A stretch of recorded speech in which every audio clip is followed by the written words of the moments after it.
Hi, everyone. Mercury here. Hello, Andrew. Hello, Grizz. Hello, everyone else who's watching. This is our scheduled Lunatic Live for the full moon. Hey, good to see you, Ryan. Good to see you, Skylar. And awesome, Nolan's here too. All right, cool.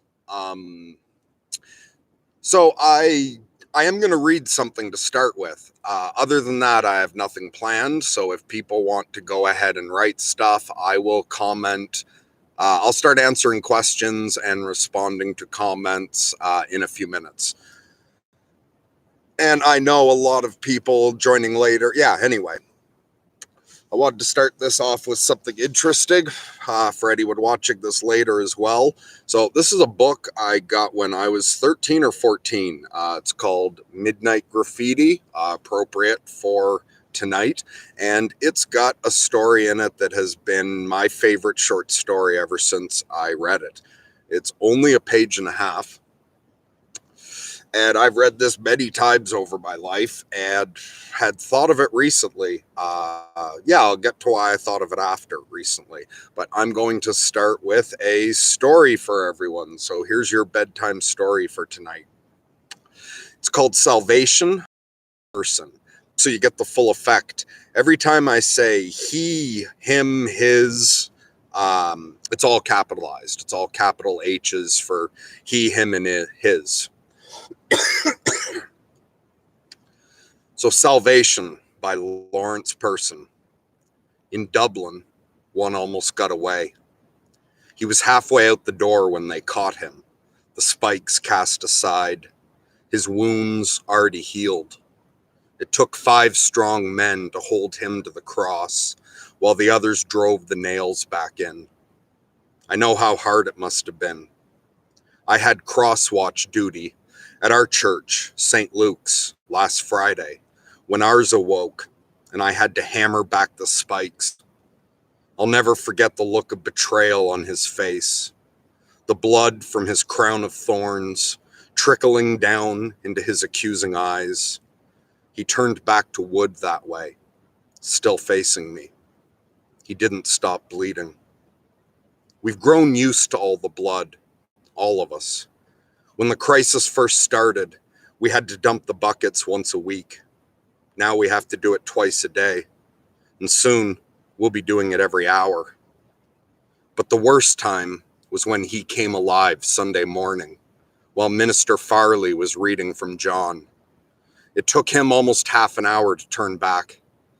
The sound of the hammers and his screams drowning out the sermon. The congregation had left as fast as they could, their eyes wide with terror and shock. I pray every night, and when I pray, I think about the look in his eyes. I pray desperately for guidance, for a sign that I'm doing the right thing, that I'm still worthy of salvation. And yet, I still feel the fear, the cold uncertainty that grips my every waking hour. But we dare not stop now. I saw pictures of the congregation of St. Jude, the ones who let him escape, the blood oozing from the wounds that appeared in their hands and legs. I saw their faces twisted in pain from the stigmata, their eyes blinded with blood from their invisible crown of thorns, and knew what we had to do. And so I watch when I have to watch, and nail when I have to nail, and pray. In fact, I pray now more than ever, 4 or 5 hours every night. I pray fervently that our Lord's bleeding would stop, and that neither I nor anyone else would have to see those accusing eyes or drive in those nails ever again. And most of all, I pray that there is still salvation, that mankind has not filled our world with so much blood that even the infinite mercy of our Savior can no longer contain it all. And still, the words of Luke 23:34 haunt me. For though those Roman soldiers may not have known what they were doing, dear God, we most certainly do. And so that's been a favorite story of mine since I first got that book when I was 13 or 14. And back then I just story, but I'd started reading Maps of Meaning recently. And what I'm about to read is isn't Peterson's words, it's Nietzsche. But this is the first time I'd read this by Nietzsche. So I'm going to read this as well. This is what had made me think of the story Salvation. Have you not heard of that madman who lit a lantern in the bright morning hours, ran to the marketplace, and cried incessantly, I seek God, I seek God. As many of those who do not believe in God were standing around just then, he provoked much laughter. Why did he get lost? Said one. Did he lose his way like a child? Said another. Or is he hiding? Is he afraid of us? Has he gone on a voyage or emigrated? Thus they yelled and laughed. The madman jumped into their midst and pierced them with his glances. Whither is God? He cried. I shall tell you. We have killed him, you and I. All of us are his murderers. But how have we done this? How were we able to drink up the sea? Who gave us the sponge to wipe away the entire horizon? What did we do when we unchained this earth from its sun? Whither is it moving now? Whither are we moving now? Away from all suns? Are we not plunging continuously? Backward, sideward, forward, in all directions? Is there any up or down left? Are we not straying as through an infinite nothing? Do we not feel the breath of empty space? Has it not become colder? Is not night and more night coming on all the while? Must not lanterns be lit in the morning? Do we not hear anything yet of the noise of the grave diggers who are burying God? Do we not smell anything yet of God's decomposition? God's too decompose. God is dead, God remains dead, and we have killed him. How shall we, the murderers of all murderers, comfort ourselves? What was holiest and most powerful of all that the world has yet owned has bled to death under our knives. Who will wipe this blood off us? What water is there for us to clean ourselves? What festivals of atonement, what sacred games shall we have to invent? Is not the greatness of this deed too great for us? Must not we ourselves become gods simply to seem worthy of it?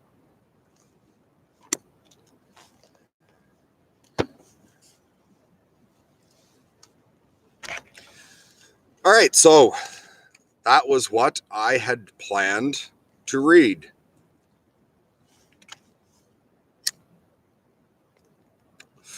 I find the meaning of those two things interesting juxtaposed against each other. The idea that Nietzsche said God is dead and we must become like gods to be worthy of such a great thing.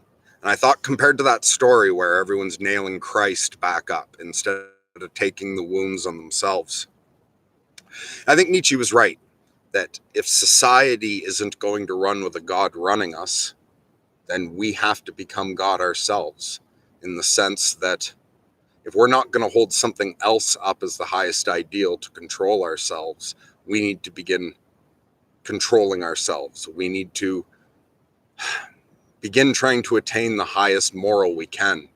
And like the idea of Christ's crucifixion being him taking the sins of the world onto himself. That story about us hammering him up over and over again is true so long as we're sinning.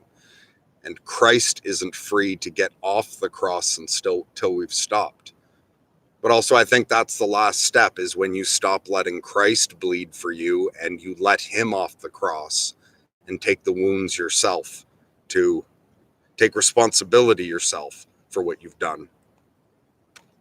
But anyway, I'm going to check now to see if anybody has asked any questions. It looks like a lot of you are talking to each other, perhaps. Hi, Asa.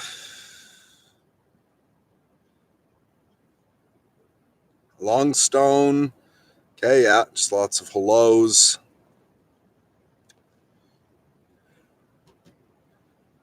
People talking to each other.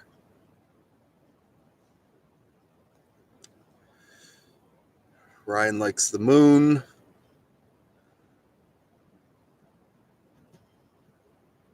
All right, Ryan's taking off. Love you too. Longstone says rebuilding from first principles on a clean foundation.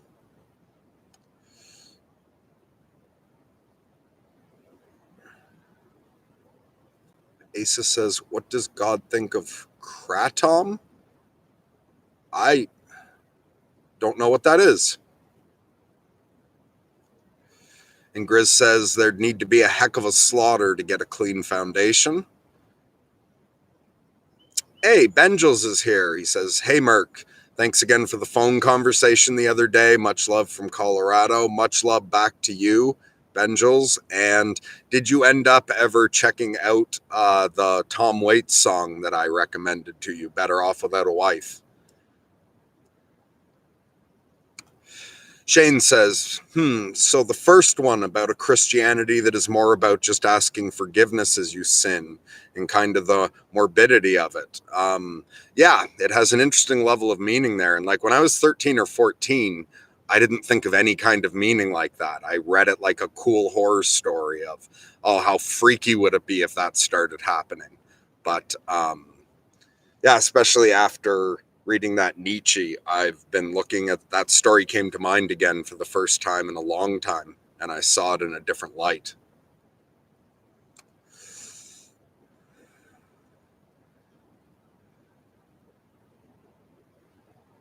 All right, so Jeremy says, hi, do you IG? I don't know what IG is. I like wolves, tigers, etc., but have a GSD now see him at my username. Okay, I don't understand all that. I don't know what a GSD or what you mean by IG, but hello? I like wolves and tigers too. High terrain. Longstone says death of ego, self-slaughter. Shane says, also, I think that Jung was kind of trying to Mapplethorpe.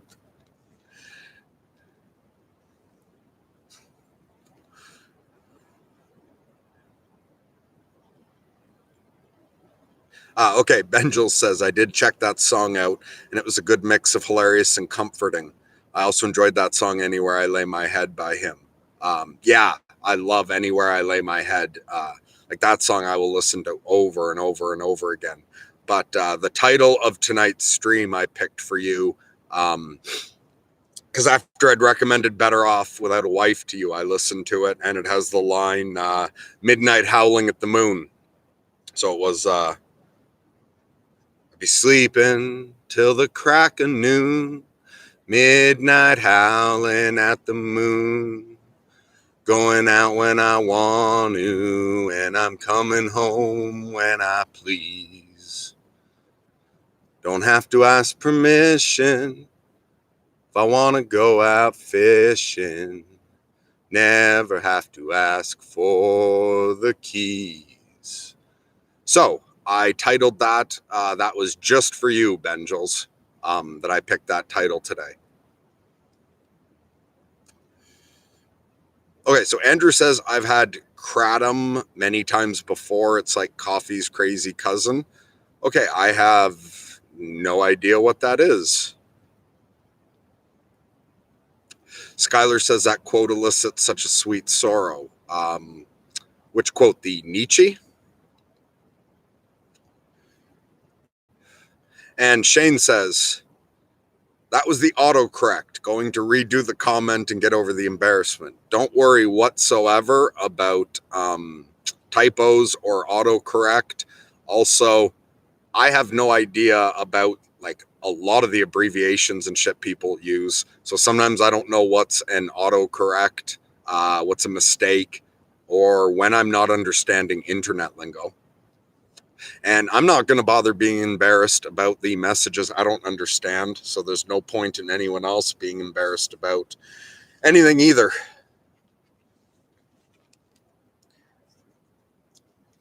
So how is everybody doing tonight? I've had a long day, and yeah, fuck, these scheduled things are harder on me than just popping on randomly. When I do the random Lunatic lives, those are so much easier.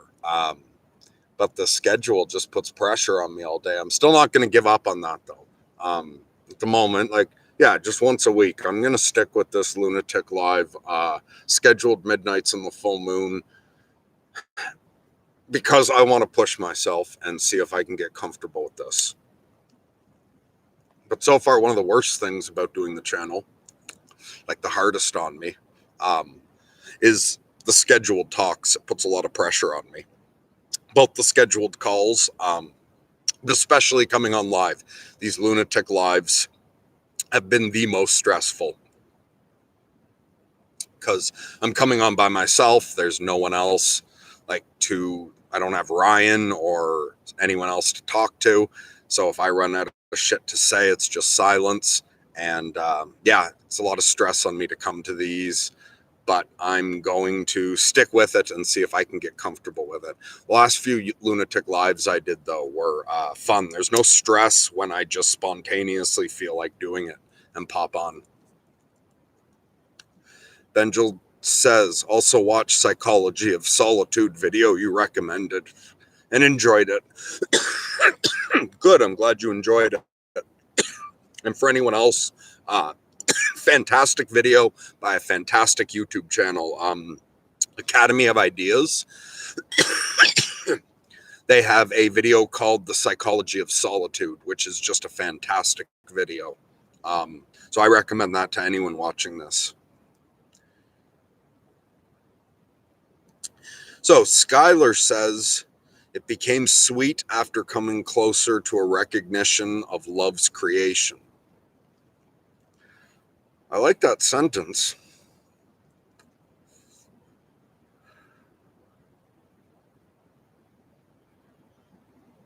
I don't know how to respond to that at the moment, but I really like that. I'm just not sure what to say in response. Grizz says, binding our future selves feels somehow unjust. I can't tell if future Grim is going to want to do those things. Yeah, absolutely. And Dick Justice says, Academy of Ideas is so good. Yes, Academy of Ideas is fucking awesome. Nymeria Gloves says, thanks for what you do. You're very welcome. And unless I'm mistaken, that's a new username to my brain. So I don't think you've commented before that I remember. So if you've been watching for a while, thanks for finally speaking up. I'm glad to know you're out there. So does anyone have anything in particular they wish to discuss tonight?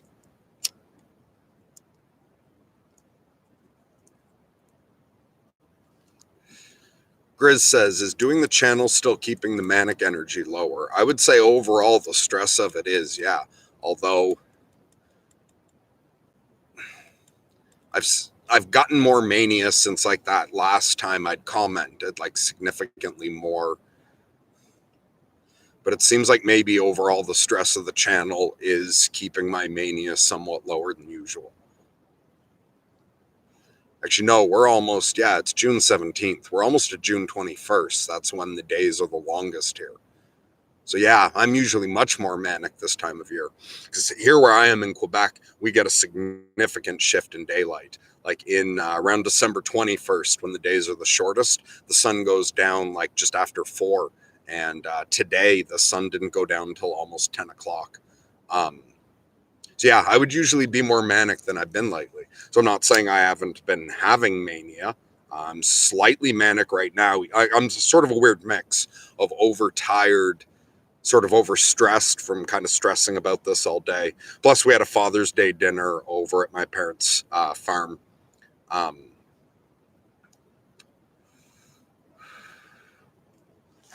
But I'm a weird mix of manic It's like slight manic and overstressed and tired. Okay.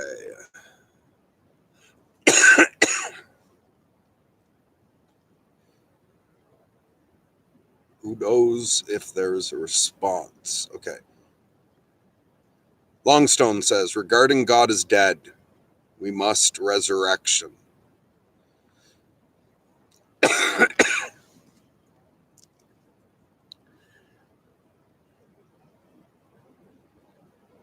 I don't know that, because up until now, often it seems groups of people have been operating by having a God they all agree on, and that seems to have been controlling our behavior and giving us a joint direction. I don't know that we can get back to that again.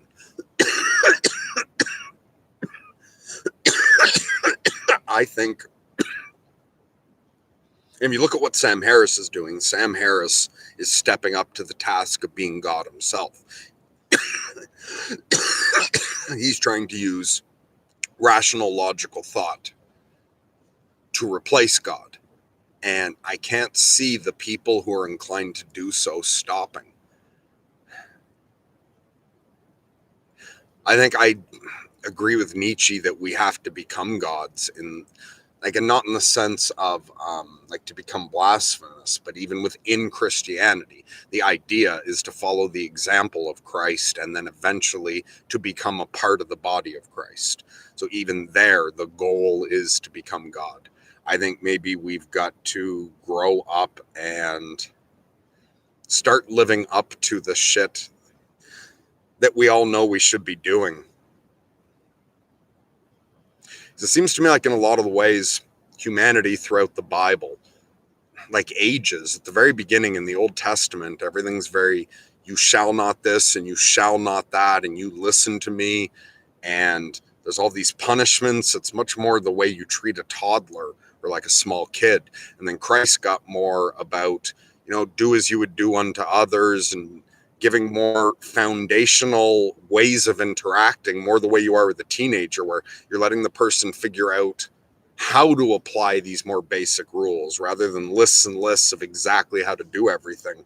And I think we've got to get back past that adolescent phase to like an adult phase where more of us are living up directly to Christ's example.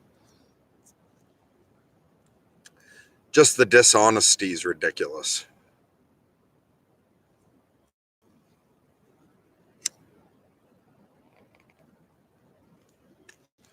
Skylar says, Beauty, Suffering, and a Nature of Genius by Academy Ideas is bookmarked in my inspirational playlist. Okay, I haven't seen that one, so thanks for the recommendation.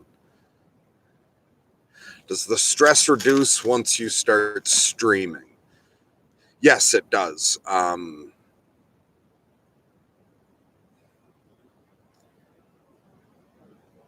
guess I'm a little stressed still, but not as much as I was before.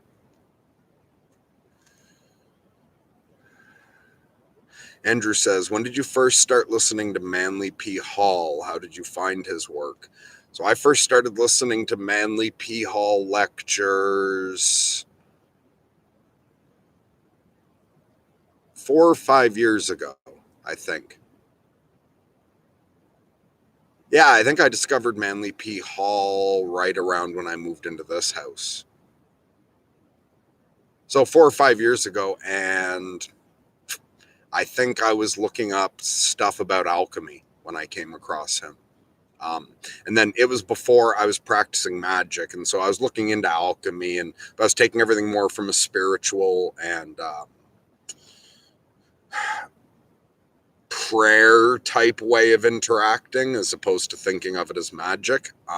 What I really liked about Manly P. Hall was the way he focused on like preparation for traditions, like his descriptions of the amount of preparation to get into different wisdom schools. Or one thing that Manly P. Hall said that I really like is that if somebody's looking to like teach something, the first thing to look at is this an honest person?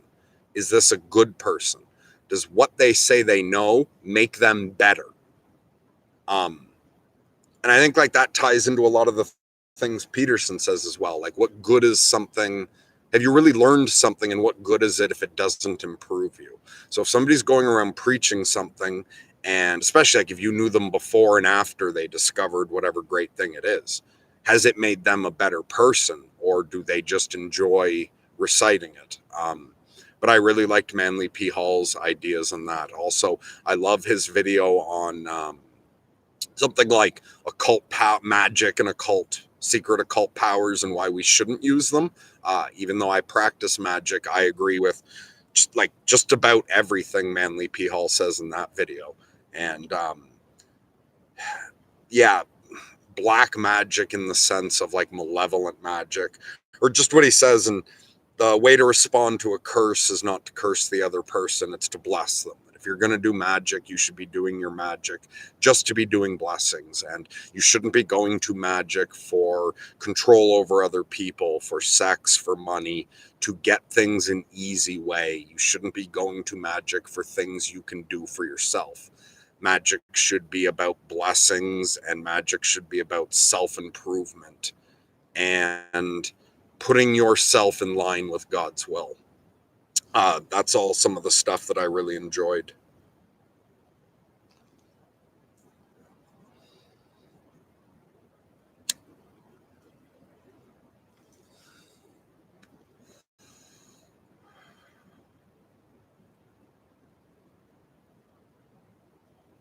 Okay, so yeah, and I don't know that I'm going to read every single thing here. My eyes are a little blurry, and the screen's really small.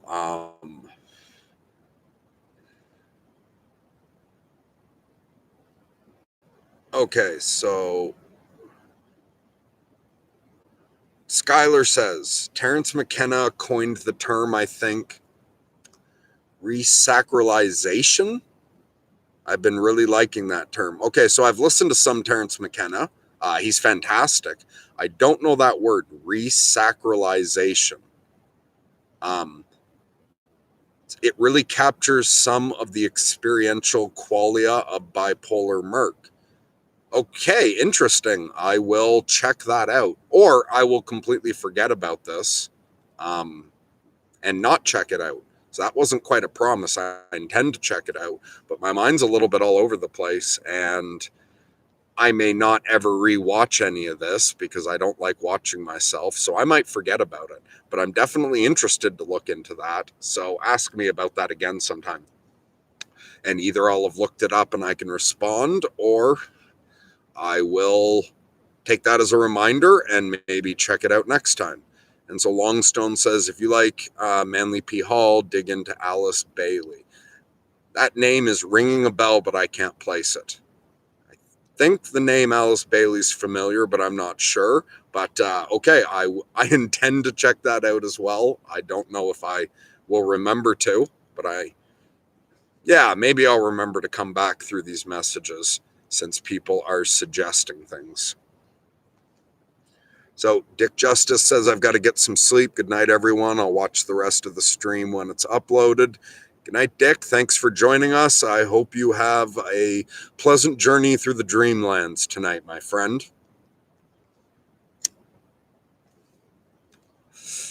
Yeah, also by picking midnight to do the one scheduled thing, it's like it leaves me all fucking day to have to worry about it. So I did consider changing it, but I decided to stick with midnight because if I'm going to schedule something, one of the reasons I originally picked midnight was it's a time of day I'm never busy. So if I'm going to do this, if I'm going to try to do this all year on every full moon, I think I just need to adjust to doing it at midnight, because midnight's the best time of day for me. I for sure can manage to not be busy midnight once a month, but it does leave me fucking all day having to worry about it.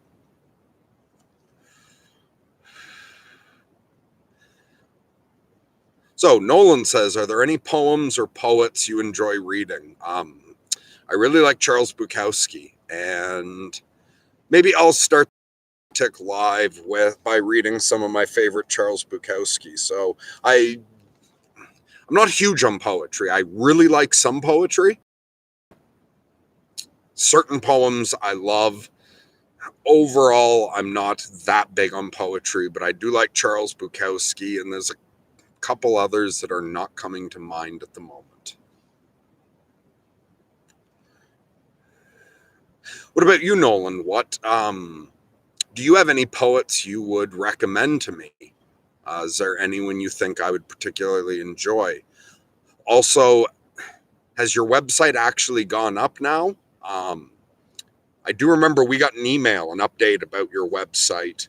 I was really busy the day I read that, and I'm forgetting now whether you said whether it was up or not yet. But if it is up, you should, and you want to promote it, you should definitely write in the chat what why I have to approve a message from Grizz. I trust Grizz. I'm not even going to read it before. You're approved, Grizz. I don't know why it did that. Okay, wait, where was I? Yeah, so Nolan, if you have any poets you want to recommend for me. Grizz says, check how the clouds turn the moon into an eye. Is it doing it at the moment still?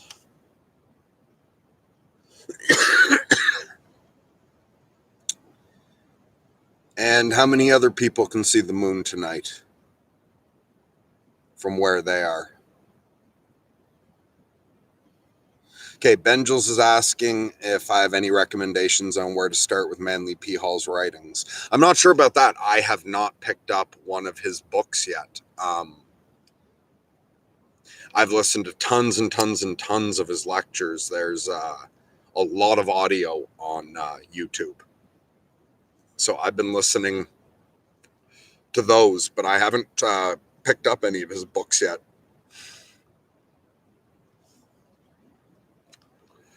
The old god says every act is a magical act. Yeah, I can agree with that. So does anyone else have any recommendations for Benjels who've read Manly P. Hall? And I would love to read his books. I've just never gotten around to getting any. Another person like that's Alan Watts. I've listened to so many hours and hours and hours of his shit, but I've never gotten around to getting one of his books yet.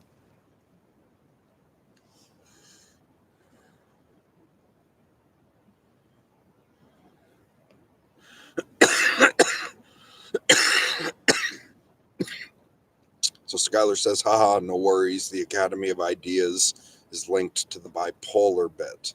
Oh, okay. So that's linked with the other thing. Cool. I will try to check that video out for sure.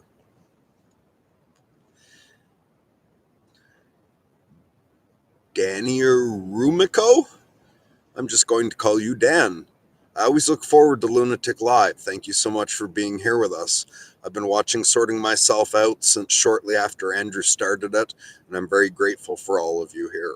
Wow, thank you so much for saying so, Dan. I'm really glad you get something out of it. And even though this is like difficult at times, and it's taken a lot more than I thought.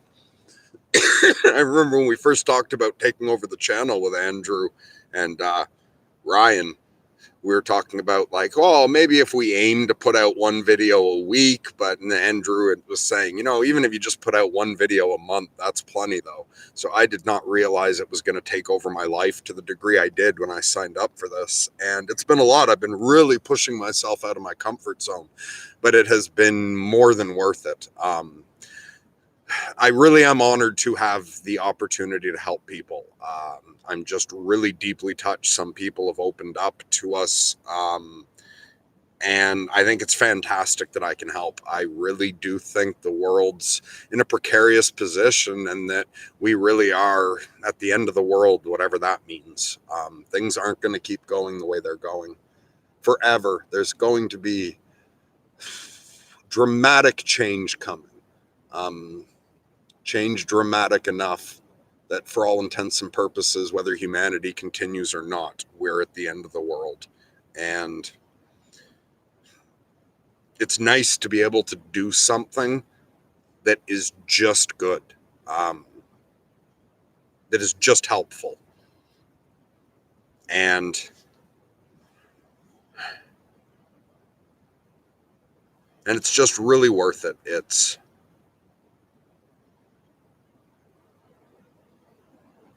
I don't know. And in fact, harder it is at times, like what Peterson says about how having something meaningful really pushes you through difficulties. I guess as open as I've been about my general states, I haven't really said everything. Yeah, because I don't want to get too much into my personal life. This has perhaps been harder on me than it might look from what I've said so far. I've had other things going on in life, and altogether it's gotten extremely difficult at a few points. But the fact that something is meaningful really does push you through and really does make, I mean, I had already learned to a significant degree to accept the suffering of life, and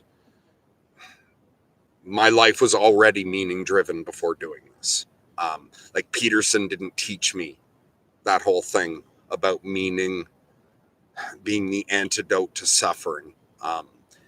It's one of those reasons I liked his stuff so much, because he articulated something so well that I was already following. And for me, just being bipolar was difficult enough that I had to have an intense sense of meaning to my life. And so I worked together with the delusional shit. And another thing, like Peterson likes to say, where, I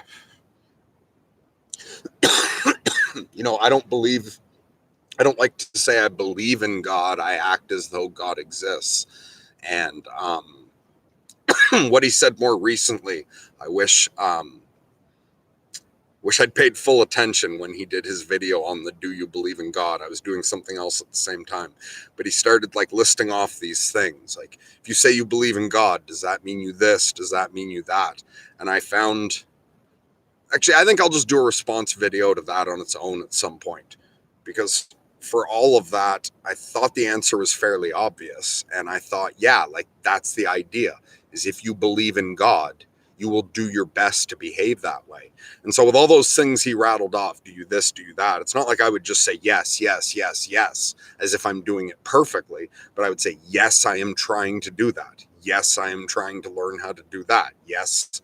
And that whole idea of God is that God is the greatest good, the sum total beyond our own understanding, and that it is a star to aim towards. And another thing Paul Vanderklay, I think, likes to say is something about how, if Christians say they believe in the resurrection, that should change their way of living. And so I think he likes a question like, well, what does that change about your life if you believe in the resurrection? But absolutely, the meaning that I've had to push myself through was that I do believe my soul exists beyond this life. I accepted every difficulty in my life as something that was meant for me to learn from, and that there's perhaps eternal consequence for my actions. And that really does guide all of my behavior. And if you really do believe in God, and you believe in existence of yourself beyond your body, it will change everything. It should change everything about how you live. And I had come to that conclusion long ago, and was just trying to live the best life I could. And at first that was even just as a hermit, without even worrying about interacting with the world whatsoever. So not even worried about doing good deeds, learning how to get control of my bipolar, but also just learning how to connect to God, figuring out what was good or bad. And I pretty much took myself apart and took myself down to the most baseline concepts, and spent a couple years thinking about things like truth and what God is and all of that shit. And then gradually let more of life in. And it's been years and years and years now where, my angel will tell me that, some friend's going to need me or someone's going to reach out here. And I've been trying to do these little bits of good, but up until this, it's always been people like family or friends. Actually, no, I was involved in another online community a while back. But anyway, being able to scale that up with this channel and to reach more individuals and have a larger effect on the world, that so far from what I can tell is just good. Like, it's been helpful for some people and it's not a problem for anyone else, is a real honor, and it's more than worth all the difficulty. In fact, the harder it is to do sometimes, the more meaningful it feels.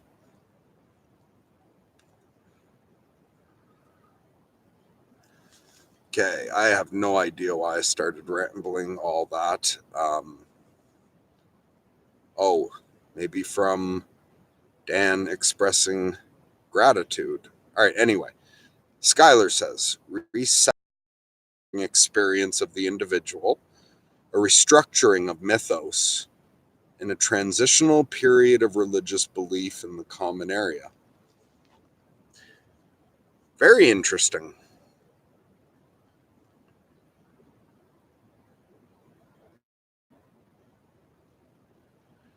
And yes, I very much have done that myself. I think very epically and mythically. And I really do run my life based like on my own first principles. And what Peterson says about you stop trying to control the outcome. Oh, yeah, I saw there's a TED Talk that I sent to Ryan. Ryan, if you watch this later, did you end up watching that? But there's a very interesting TED Talk called something like Great Leaders Do What Alcoholics Do. And, Great Leaders Do What Addicts Do. And this guy was an addict, and he said that the program he went into for recovery focused on just 3 principles. Number 1, be authentic, which essentially means be honest, but like live honestly as well. Like act and speak in such a way that makes you feel stronger, like inside. To me, lines up well with be authentic. So rule 1 was be authentic. Rule 2 was don't try to control the outcome. And rule 3 was do difficult things, or be ready to do hard work or the difficult work. But as I watched that, I realized it was him just putting into words what Peterson said about how truth, we all know what Peterson says about truth, and like you feel it line up inside you and you either feel strong or weak. And he realized that he had to just tell the truth and stop trying to control the outcome. So in that other video about great leaders do what addicts do, he tells some excellent stories about how by following that principle, he had to continuously make decisions that were completely counterintuitive to what he thought he would have to do. And so I'm bringing this up as an example that what Peterson says, like, it's really true. So here's someone else who's going to say the same thing, and then I'm going to back it up with my story after. So he said he'd been like a horrible drug addict and alcoholic for years and years, thought he was going to die at like 30. He was doing drugs and drinking from the moment he went up to the moment he went to bed. He was like, the only way he could get money was to rip people off. He said he was ripping off his friends. It was just like horrible, really bad addiction. Joins this fucking program and is trying to get clean. And he said for him, it was survival. He knew he was going to die otherwise. And so like Nietzsche and Jung say, to individuate, to take these big steps requires something, or like Peterson says, you need to know the hell you have to avoid, or that most people won't undertake the individuation process without some extreme crisis because it's too difficult to do. We're too lazy. We want to do it the old way. But anyway, this dude, I forget his name. For him, he knew it was life or death. So he had to follow these 3 rules. And he got a room at a halfway house. And the rule at the halfway house was, I think, like he had a week to get a job or he was out. And he put together his resume. And he had absolutely nothing to put for the past 3 years. Because all he'd been doing was drugs. So he goes to his sponsor. He got an interview. He goes to his sponsor and he says, "You know, what the fuck do I do about this? I have nothing on my resume for these past 3 years. They're going to ask about that. What do I say?" The rules are how you live your life. So you be authentic. You don't worry about controlling the outcome. And you be ready to do hard work. And like, lies are trying to control the outcome. That's why we lie, because we want to alter the outcome. We're trying to control it. We're grasping. And he thought, okay, I'm obviously not going to get this job, but I have to follow the rules, because for him, staying sober was more important than getting the job. That was life or death. So he went in, and when the interviewer said to him, you know, what did you do for the past 3 years? He said, well, I was a drug addict for the past 3 years, and I've just gotten clean, and I've got a room at this halfway house. And he was shocked to find he got the job. And he said how he continued to operate his life that way. And eventually, he was starting up this business. It was very small, and he was about to get a contract. I think it was that his software was being used in 50 hospitals, and he was about to get a contract for 500 hospitals, which was just gonna, just a massive deal. And he said as they were setting it all up and doing the test program for the one hospital, his program malfunctioned in some way that didn't harm the patient in any way, but the program glitched with one patient, and it didn't work perfectly. And he thought, he said again, and I think maybe even he said, his team said, let's just not tell them, nothing happened to the patient, no one can tell there was this glitch. Let's just fix it and not say anything. And he, went back to his rule, and he was like, no, I have to tell them, even if we're going to lose the contract, I have to tell them it fucked up on one patient the first day we tried it, on the test run. So he called and told them that. And he said the person on the other end of the line just burst out laughing. At first, he didn't know what to make of that, because you can take that multiple ways. But they said that when she usually has a problem, it involves something happening to hundreds of patients. And the fact that there was a small problem that only interfered with one and didn't even have any outcome that was harmful, and that he would come forward and tell her, just made her all the more certain that she wanted his business. And not only did he get that 500 hospitals, but it went on from there.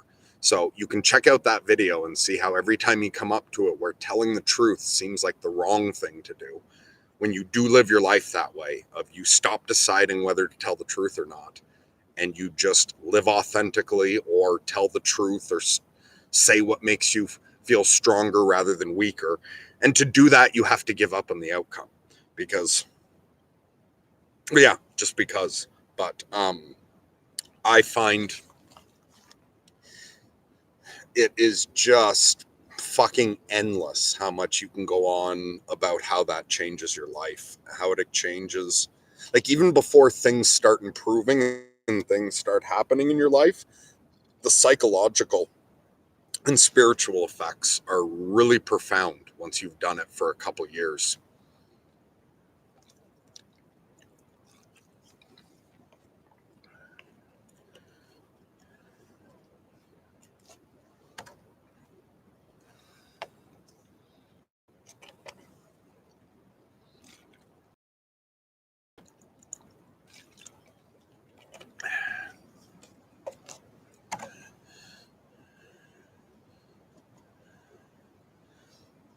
Okay, so Grizz says, where did that go? Why? Something is hiding a bunch that I have to approve. I don't know why it's doing that. So, our good friend Grizz says, are you in tune with the phases of the moon, or can you just have Ryan hit you up at 10 p.m. the night of and be like, by the way, stream tonight? I tend to notice the moon. I'm up all night anyway. I'm nocturnal, and I really like nature. I have a tendency to pay attention to the moon. Also, I don't know for sure, but it does seem like sometimes, it seems like more often than not, I'm lower energy at a new moon, and more often than not, I'm higher energy on a full moon. The stress of having to do the Lunatic Live seems to counteract the mania that I tend to get in a full moon. But I think like that stereotype does ring true, that and it's not as profound as the yearly cycle, but I think like even in the winter sometimes seems more often than not like a way above average night in the winter is around the full moon. And in the summer sometimes I've noticed around the new moons. And again, like I'm outdoors more and far more active, but it seems like too often to just be coincidence. Right around the new moon is the time where I get like dead tired and sleep for a ridiculous amount. So yeah, Ryan doesn't have to remind me about the full moons. So far, I always have a pretty good idea. And yeah, it was just a couple days ago. I just noticed the like how close the moon was to getting full, and realized I should put it up in a day.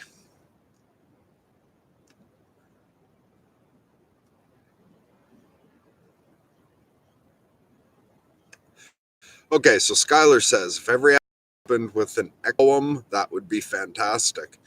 Okay, I'm not going to promise every episode because I can get very scattered and forget about it.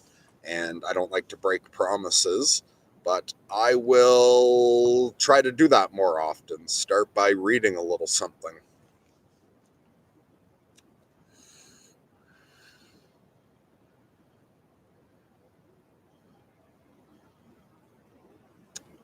So Asa says, I love Antonin Art- Artaud.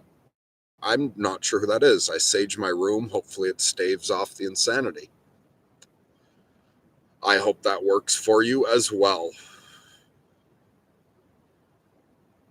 And Skylar says, oh yeah, I think it's a pink moon tonight. Super bright here in WA. Is that in Washington?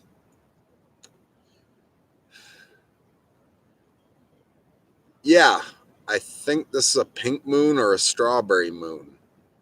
I think I saw that somewhere. The last Lunatic Live was a blue moon. So the Old Gods recommends Secret Teachings of All Ages. So that's a Manly P. Hall book, if I'm remembering correctly. Although, from what I understood, the Secret Teaching of All Ages was almost more like an encyclopedia type thing where you can just look up all different kinds of religions and get a really brief explanation. That it was more like an encyclopedia than anything in depth on one thing. And I thought I'd heard someone say they didn't recommend the book for that reason, that he had other books that really get into stuff. Although, if you just want a reference book to be able to look up a variety of things, that it was good for that. I could be wrong about that though. And yeah, and even though I'd heard that, I would pick up Secret Teachings of All Ages for sure, and I'd be interested to flip through it. I got to take a piss, so you can all take a moment of silence, and I will be back in a minute.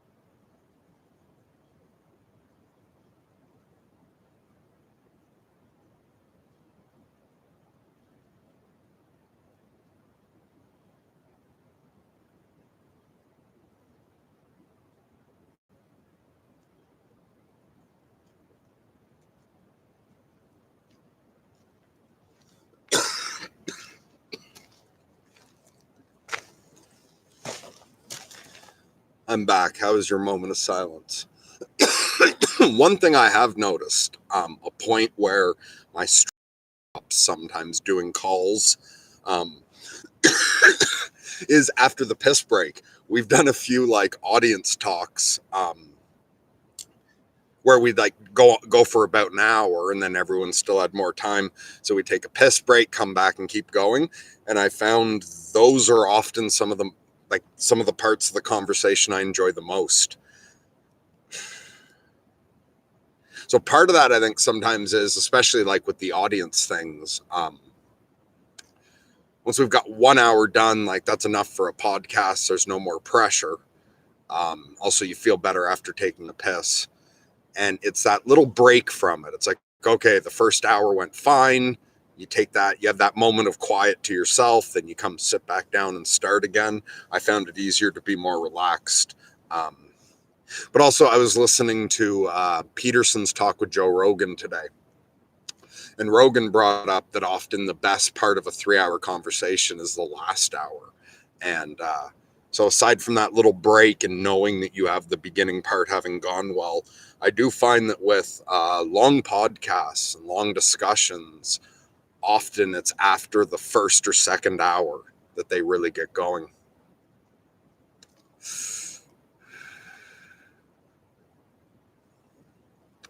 Nolan says, I've been trying to find some poetry that resonates with me, so I don't really have any recommendations to make. Okay, so yeah, and someone else asked that I start with poems or little readings for these things. So I will try next time I come on to read some poetry for you, Nolan. Okay, Longstone, this has been held for review. You're nice. I'm not even going to read it. I'm just going to show message.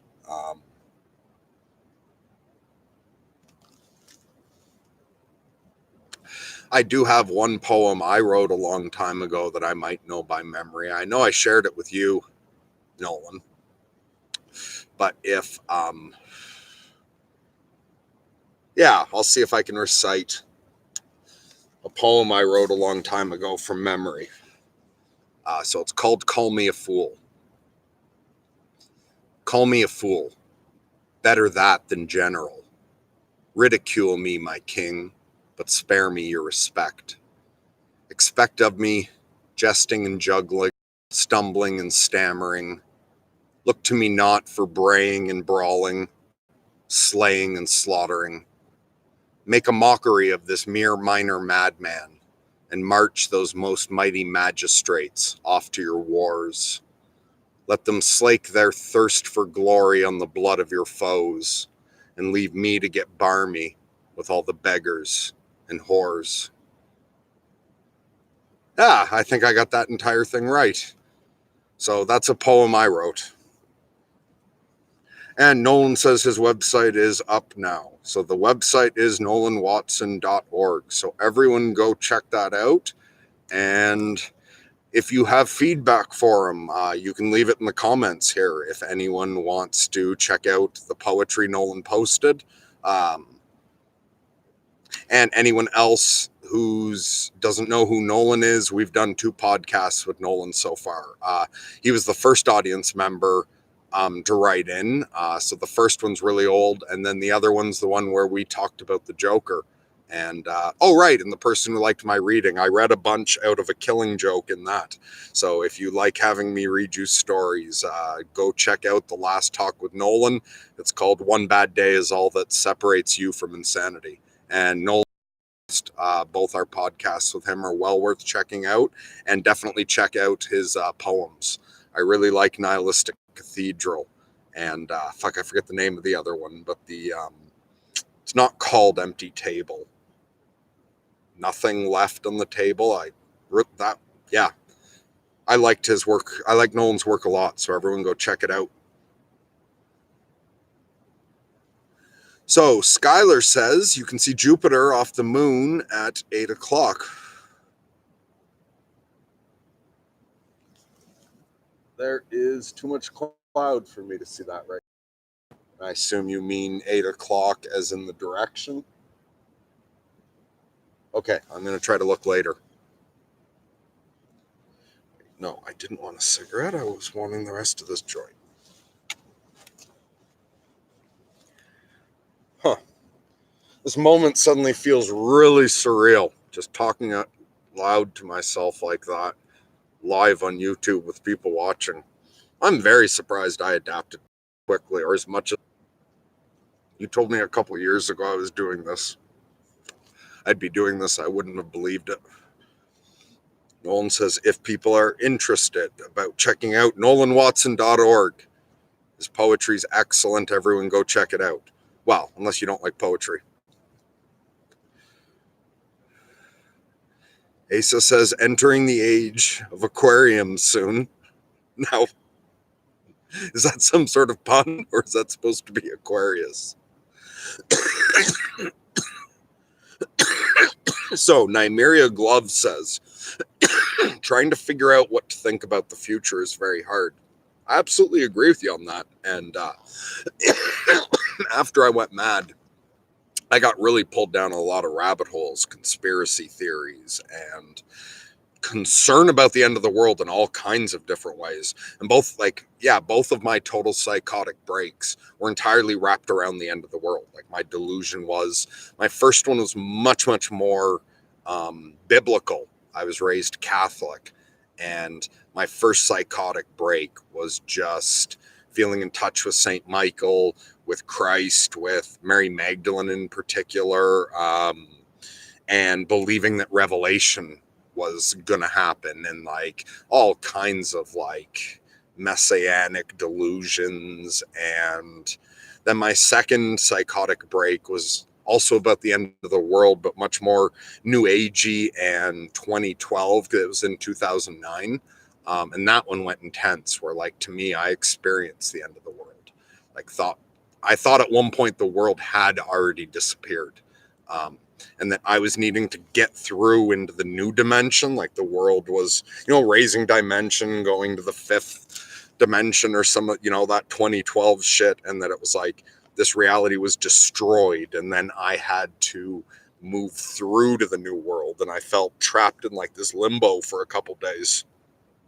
And then after coming out of that, I had a couple years of like isolation with no internet, no phone, no car. But then after that, when I got the internet for a couple years, I got very into looking up various conspiracy theories and whatnot. But ultimately, I eventually came kind of like to that conclusion of Peterson, you clean your room first.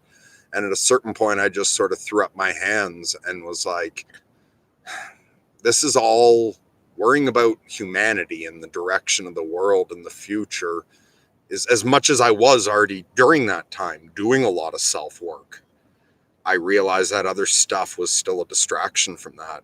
And for me, and I'm not telling anyone what to do here. I'm just sharing like what the fuck I do and what I've found helpful was, I like the idea of just tell the fucking truth. If you can get in touch with your inner fucking Jiminy Cricket, if you can get your internal tuning fork, you're lining up that sense of meaning, if you can get your own direct internal guidance, your conscience, aim at the good and take like a sacred vow of honesty. Like treat it like you are swearing before God and wishing to be struck by lightning. If you're not honest, like take it that seriously. But to do all that, you give up on the outcome. And so I long ago realized that I need to give up on the outcome. And at first I gave up on the outcome for the rest of the world and was like, okay, I'm just going to live like a hermit anyway. But then eventually I gave up control for myself as well. And I, to a large degree, listen to what my invisible friends tell me to do and just follow the authenticity, the honesty, and not trying to control the outcome whatsoever. And that makes thinking about the future easier.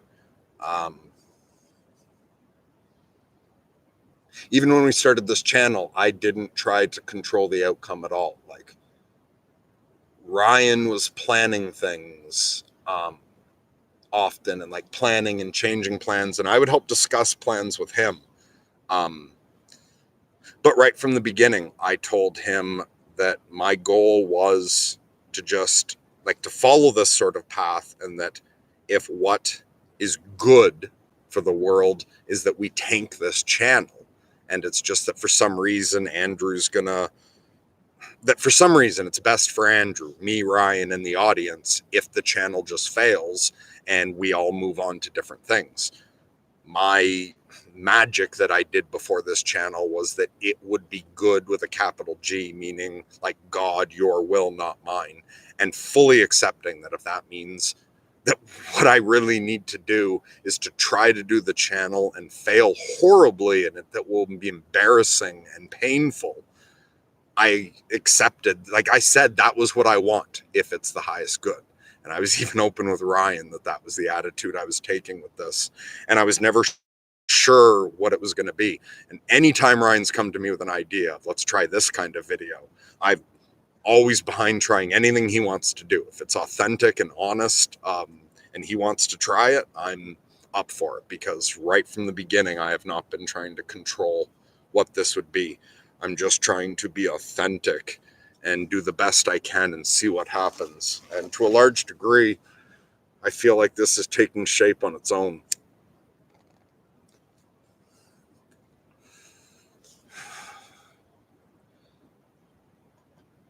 I'm getting super rambly.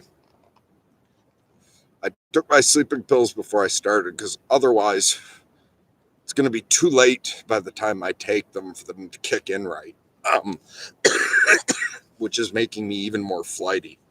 Surprisingly awake and manic still. I can tell my sleeping pills are kicking in. It kind of like makes my eyes jump around. So I may miss a bunch of stuff. Sorry about that. But the old god says, favorite poet Rumi. Yeah, absolutely. I haven't read a lot, but either everything I've read by Rumi or almost everything I've read by Rumi was good. So excellent recommendation. Sorry about all the coughing. I know that's probably really unpleasant for people listening to it just on audio, but that's one of the unfortunate side effects of listening to me. So Nolan is going to be calling it a night. I'll watch the upload tomorrow. Have a good night, everyone. Good night, Nolan. Thank you so much for stopping by. Looking forward to talking to you again soon. I hope everything's going great with you. I love you, man. All right. Old gods. This has been... Oh, wait. Where did that go? YouTube keeps... Or is it... No, Andrew didn't do anything to you, old gods. But it says, this message is held for review. I don't know why. But I'm going to hit show. And let's see what's wrong with it. Oh, is it because you put the F word? There's nothing wrong with the word fuck. Favorite mind fuck. Knowledge of time and space. An inquiry into knowledge, self, and reality by Tarthang Tulku. Never heard of that, but interesting. Maybe I will check that out. And then Longstone says, Michael Brody, wait to press the fuck out of me. Lived that way, and it basically made me unemployable. I don't know who that is, or if I have heard of him. It's not coming to mind. So what way was it that you were living that made you unemployable? So Adela, darling, says, you can't connect the dots looking forward. You can connect in your future. You have to trust in something, your gut, destiny, life, karma, whatever. Steve Jobs. Oh, I'm surprised that was a quote. I thought you were telling me, I thought that was you at first. Oh, I guess there is a little quote mark, maybe? Okay. But anyway, you can't connect the dots looking forward. You can connect in your future. You have to trust in something, your gut, destiny, life, karma, whatever. Yeah, and of course you do. How fucking small are we compared to everything? We don't even know what the fuck's going on here. We don't know how our own body works. We don't know how our mind works. We don't know where the fuck we are or how any of this works. I guess we've worked out certain details, but this idea that science has figured shit out is bullshit. Science has figured a little tiny sliver of shit out that makes us feel clever. but we really don't know what the fuck's going on here. And of course you have to trust in something greater because you're stuck in the middle of something greater. And if it's you against reality, you're fucked. So you might as well try to take the side of reality as much as you can. And so that was actually reminds me, the other problem here is my memory's really fucking weird. It's like, I don't access my memories the way I did before I was bipolar. Also, it's funny to, once your memory changes, you also question how much what your memory was like before. But it seems like before I could access more of my memories, seemingly more like by choice. But I find sometimes someone asks me about a book I've read. I'll be like, yes, I've read that book. And like nothing about the book comes to mind whatsoever. I can't just go through my memory of what's in the book. Then they'll say something and then just an individual thing pops out really clear. So every now and then something comes to me that I've said on a stream before. But aside from that, overall, I really don't remember what the fuck I've rambled on about. So I don't know what I've said before or not. And I was saying that because I thought maybe I had already said something, and now I'm not sure what it was I was going to get to. Oh, wait, let me move over a little here so we still have a nice shot of the moon, and I'm not blocking it.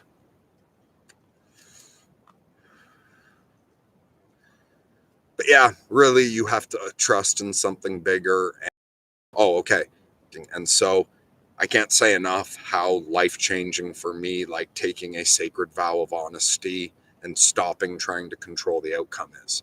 And one of the things about honesty is every time you tell a lie, what you do is you make that aspect of reality your enemy. Every lie you tell sets you at odds with one aspect of reality. And so if you lie about everything, you're putting yourself at odds with all of reality. However, every time you tell the truth, you are aligning yourself directly to an aspect of reality. And if you tell the truth about everything, all of reality will back up everything that you say. And it seems to me like that also is mirrored on a metaphysical level as well. That the vow of honesty, like it seems to me from my experiences with my hallucinations and my invisible friends and my delusional playmates, but it seems to me that angels and lowercase g gods and Christ and the saints and capital G God all highly value honesty, and that our lies are extremely pathetic in their eyes. So also on a more metaphysical and spiritual level, I think the more you tell the truth, the more you put yourself in line with the universe and make it like even the greater metaphysical. The more you tell the truth, the more you put yourself in line with God, with Christ if you're a Christian. And the more that you lie, the more you take on the role of adversary yourself.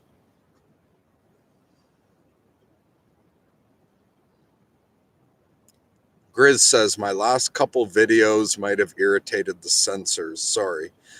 You don't have to apologize for anything, Grizz. You're an awesome member of this community. And if you have quality videos to share that irritate the censors, I don't give a fuck. You're worth having around. You post as much as you want, and I will automatically approve anything I see by you. Actually, the other day, so this must be different than the comment section. And I can't do much on YouTube. I'm learning a bit more of what I can do. But I was looking at comments held for review. And there were two. One of your comments was held for review, and yours, I think maybe it was a link or something. And I thought, oh, okay, maybe that's why. But when I went to approve it, it gave me an option to always approve this user. And because it's you, Grizz, I hit always approve this user. So that may not apply to Top Chat, but from now on in the comments section, you post all the fucking links you want. you should be permanently approved. The other one that was weird, and I know you're not on here now, Boy Meets Wart, but you might watch this later. One of your comments got moved into like the spam section, and it really surprised me. I was like, why the fuck was that? And it was under one of my last Lunatic lives. Somebody had wrote something like, this dude's supposed to be sorting himself out. He's not sorted at all. And Boy Meets Wart wrote some reply that started with, these guys are much too well-intentioned or too well-meaning to respond to this, but I'm gonna. And then just said something really nice about me. I forget exactly what it was, but that got moved to spam. I approved it. And with you, Boy Meets Wart, I would have given you a permanent approval as well, but that option didn't appear. I approved yours before the one that happened with Grizz. But yeah, I don't know why the fuck YouTube would move into spam. Such a nice comment. And I don't usually check spam. And it was such a nice comment that it really would have sucked if I hadn't seen it. But I really appreciated that support, Boy Meets Wart. And you're absolutely right. I was not going to respond to that guy at all. So you know me pretty well. But when it comes to that, again, I've given up control. I'm just trying to be authentic and honest. And I'm censoring myself only in that I try to speak from the best parts of me. Although that's not always true. Sometimes I come on here when I'm depressed and I let some of the more painful subpersonalities speak. So sometimes I'll air that a bit, but overall, and definitely not with an audience member, once I'm thinking about someone else, I'll express the dark stuff just to explain to people what it's like. So, and I think I'll continue to share, suicidal depression and all that shit. I'll let some of my dark shit out to speak just so people can have an understanding of what's in there. But when it comes to doing the channel overall, and when I'm in a conversation with someone, or when I'm reading one of your messages and trying to respond to you, all I'm focused on is being authentic and speaking from the right part of myself for you. And beyond that, I'm not trying to control the outcome whatsoever. So if somebody says that they see me as not sorted out at all, and I mean, I could have a good response to that. Like, so if someone were to say, how are you co-hosting, sorting myself out when you're not sorted out at all? I could say, well, actually, you've got to take each individual on where they were and how much they've sorted themselves out since then. And so since I'm bipolar, and with the severity of my condition, considering that initially just staying alive, not killing myself, and not being too much of a problem being dragged off into an institution was a big success. Then for years, I couldn't function at all. So considering where I started and where I am now, I've made excellent progress. In fact, I've made better progress than my psychiatrists and psychologists would have thought I could make at certain points. And the last time I had to see a psychologist, she actually said, quote, Canada's starting some new program where they hire like peer counselors. So like older people with severe conditions who've learned to manage them well, the government will pay you to like peer counsel people. So kind of like doing the job of a psychiatrist, but as a fucking nutcase. And said Quebec was, I think, the first province that was going to be trying it, and they were just starting up, and she really wanted me to be a part of the first group of that. She said that I was the only patient she'd had that she felt would be good for it, and I just didn't feel up for it then. So like what I told her at the time was, I don't feel up for that. Now I will think about it. And then I never ended up ever feeling like my angels or anything calling me to do that. So I could have said all that in defense, but that would all be trying to control someone else's perception of me. And odds are they really don't. Like, people don't like having their minds changed. This person doesn't really give a fuck about me. Why is he going to want to invest the mental energy to listen to this other way of seeing things to change his view on me? He doesn't want, or she, or Zer, or whatever. I forget what the name was, but like they don't want that, and I really don't give a fuck. Or there was another night, somebody asked me someone was calling me an idiot on one live stream, and the first way I think they were implying I was an idiot was they wrote that common thing that's been written over and over, which was like that thing to take down Peterson, which is Peterson is a stupid man's intellectual. And so, so someone wrote on one live stream, Jordan Peterson makes stupid people think they're smart. And when I read that, I was fully aware that he was calling me an idiot, but instead I just took it as a statement. I didn't assume any ill will, because also maybe there wasn't ill will. Maybe they were just throwing up that statement to see me react to it, like to see if I had a defense of Peterson. But no, like they really were calling me an idiot. Instead, I just chose to look at the sentence on face value and not take any insult at all. And so I think instead I said, I don't know that that's true. And then I said, oh, wait, well, no, actually, if Peterson could explain something to an idiot, and like, I don't consider idiot an insult. The same way I don't consider lunatic an insult. There's stupid people out there. Who gives a fuck? Intelligence is not a moral value. Being smart doesn't make you good. I care about good people. I've had excellent friends that were stupid, that were idiots. So I don't mean idiot as an insult at all. It's just a fact. They're low IQ. But so I said, actually, if Peterson can explain to somebody who's an idiot a more advanced concept that they understand for the first time, maybe he does make idiots seem smart. And the person wrote later down, stop overthinking it. I was calling you an idiot. And then they asked me what my IQ was, I think. Or maybe someone else asked what my IQ was. And maybe they were even trying to like get me to defend myself. But I felt no need whatsoever to convince that person I was intelligent or not. Like, what do I care? Because even at that, intelligence doesn't mean you're right. And the other thing is, I'm fucking crazy. And I'm totally upfront with that. Now, I consider that crazy people can be worth listening to, but this becomes kind of like, I'm sorry, people are probably taking the time to write shit and I'm just rambling, but I don't know, I feel like rambling for the moment. So when Peterson and Harris are arguing about like what is truth, really they were just each discussing a different kind of truth, and we need both kinds of truth. But the important thing is you do have to recognize the difference between the two.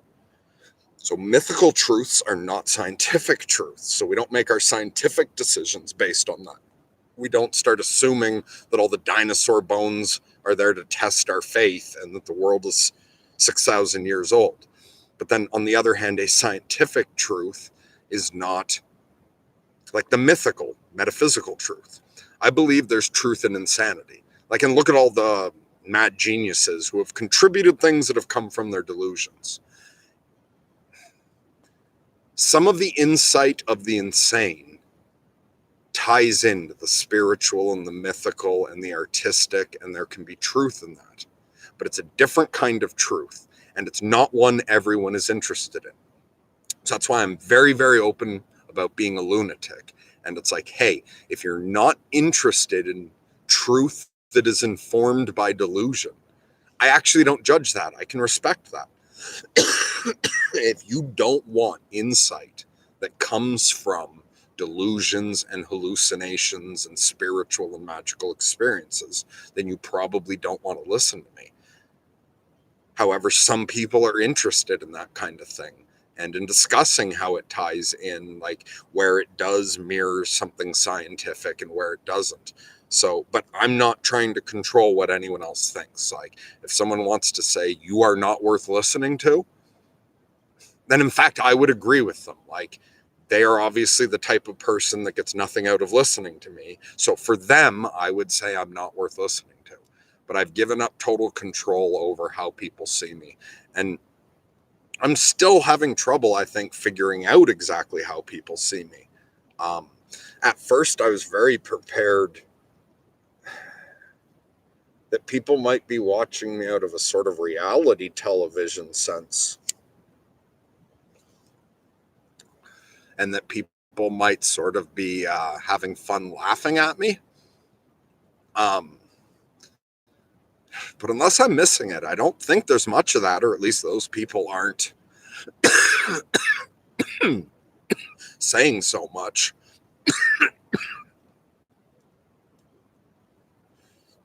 Okay, Skylar says, it would be cool to get a reading group tangent to the channel, like group chats weekly or something.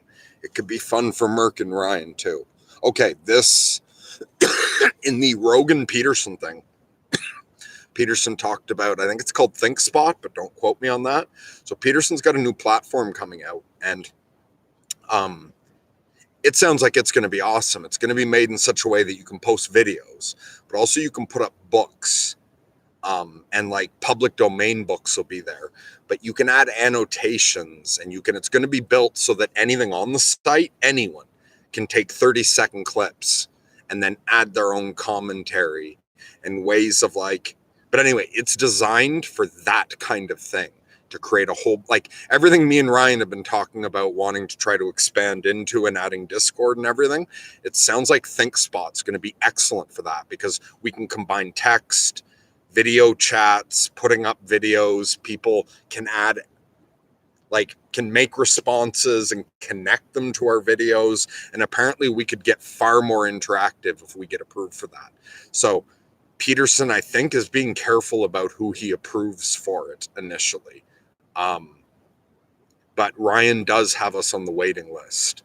And so let's all pray that we get in, because if we can get approved for that site, I think we could have much, much, much more intense interaction. And that won't mean we stop here, but we could, something like a book club, I think would work much better over there, because then we can actually, like, possibly we can like buy the book on the site, and it would allow us all to connect commentaries directly to the text, like to hyperlink texts. So it sounds like it's designed for all that kind of shit. And we're definitely going to try to get on it.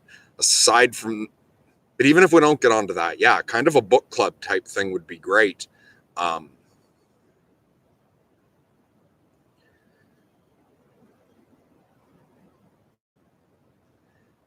Yeah. So remind us again, I think Peterson's coming out with ThinkSpot soon. And we have a lot going on right now. Ryan's super busy.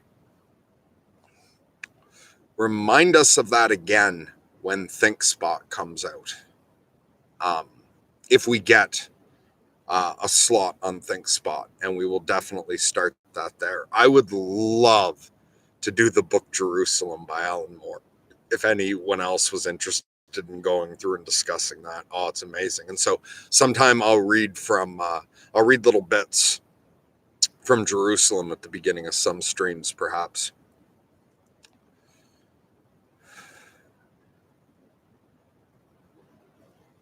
Asa says, was there a piss break when we talked?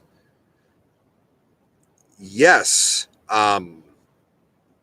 Yeah, and didn't we talk for like fucking 4 hours?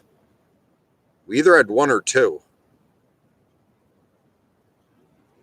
We talked for a long time, didn't we?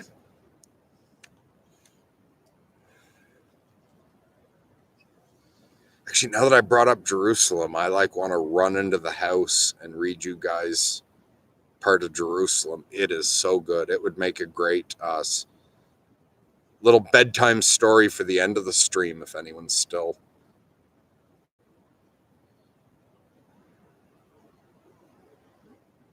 Grizz says this is when you got back from the P as far as chat goes. Thanks for the update, Grizz. You're fucking awesome. I love that you're around here, man. Seriously.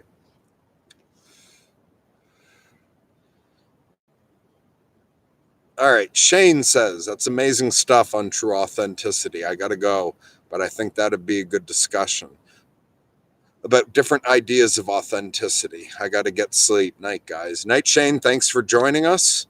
And yeah, you're absolutely right. We should have a whole long fucking podcast just about true authenticity sometime. Try not to let it get derailed into anything unrelated.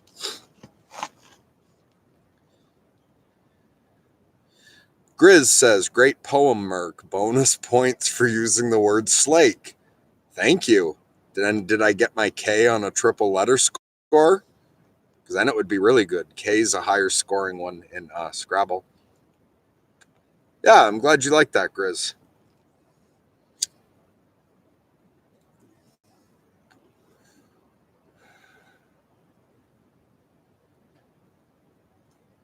Dust to dust.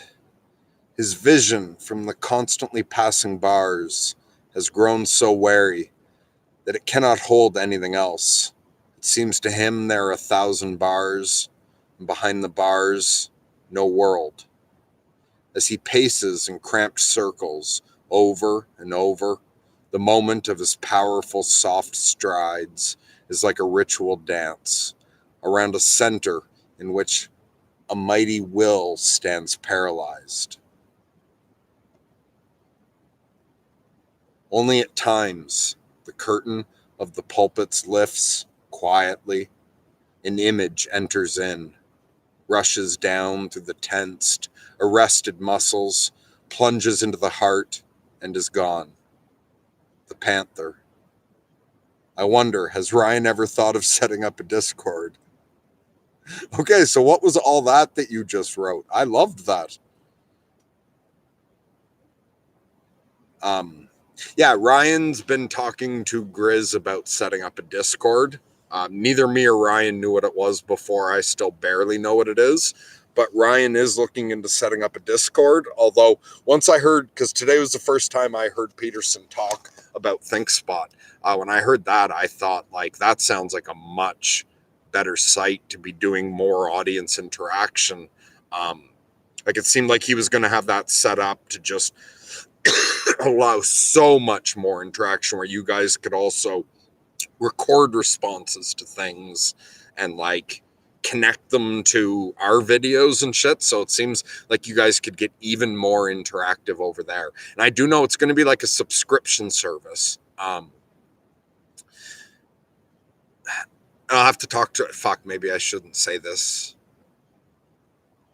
No, I'll just throw out the idea. What I'm thinking is, because we want everyone possible to try to be getting access to this. So I think even though that's going to be like a subscription only service, we'll set like a very, very minimal subscription, like $1, whatever the minimum is. And so that everyone can interact on it, that money isn't a barrier. And as much as possible, I like the idea of setting the bar really low. Like just let everyone get everything for the minimal, and that if you get value out of it and want to contribute more, go ahead. Like sort of much more the Sam Harris model. I would like to. I'm overly. I just lost the word for it. Where you always want the other person to get more out of the deal than you do. Overly agreeable. When I make deals with people, I always like try to be super fair, and then at the end add something else in, like a fucking bonus. I have a complicated relationship with money. I had deprogrammed myself on money for years, and I had the freedom to do it because I was on disability, was barely functioning. My dad cashed my disability checks, paid my rent, and just dropped off all my groceries. So for years, I didn't think about money at all. And I tried to deprogram myself from it, thinking money was evil. And then it took a lot of work starting about 5 years ago to start to reprogram myself, because like I didn't want to leave all the burden of my dad to handle all my finances. I wanted to take it over. And it's really hard to adjust back to that. So I have a complicated relationship with money, and I'm very, yeah. So, and when we started this channel, I told Ryan the only way I would do it is if we operated for the first couple months without getting any money at all, like no ads, no nothing, and that we don't talk about money. Because my number one priority was that it does something good, and I didn't want money clouding our decisions. And we've had barely anything come in. Boy Meets Wart made a very generous donation, and I think we got one other. But this channel has taken a lot. Yeah, at first I thought we were talking about doing one video a week at the most, and that one video a month was fine. I didn't realize what this would turn into. I didn't realize how many people would want to talk to me and for how long. Didn't realize how draining this would be, and I've realized this is almost a full-time job already, it feels like to me, like including my recovery time and what I have to do to deal with doing the channel. Then it's definitely a full-time job. Now I'll get better at that as it goes, but I'm realizing there's the possibility that for some fucking reason I seem to be able to help certain people with certain things, and I would like to do this as much as possible. And I do want Ryan to do well. So I like the idea of keeping everything as much as possible donation based. Although, like, because Ryan's really fucking working his ass off here, and he wants to scale up. Like, he wants to open halfway houses and shit like that. There's a lot of good work he wants to do. So Ryan really needs to be able to monetize this. If this stayed small, I could probably do it just living off disability. And I'm allowed to make a couple $100 a month on disability. So if this stayed really, really small, but like it got up to where a bit of money came in, I will, like, as long as this is doing good, I will keep doing this. And I could just remain on disability, and just a little, a little money that trickles in here and there is just a little bonus. But Ryan doesn't have that freedom. So Ryan's not on disability. He can't just do this for years with next to nothing trickling in.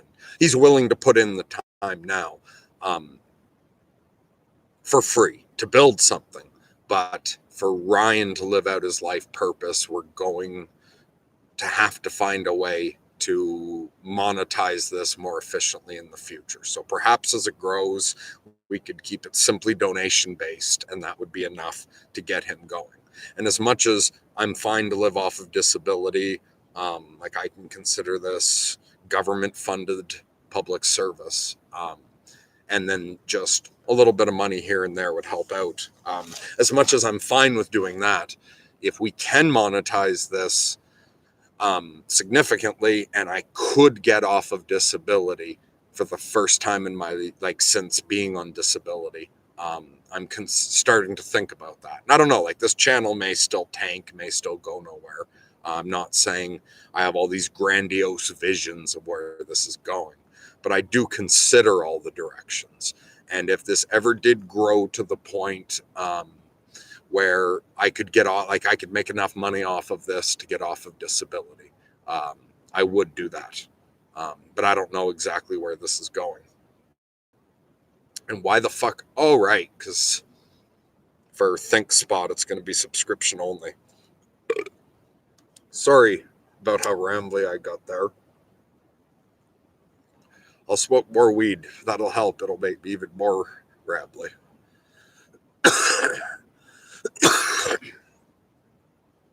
All right, but yes, Ryan is going to set up a Discord. Oh, see, fucking Grizz already answered all this about Discord.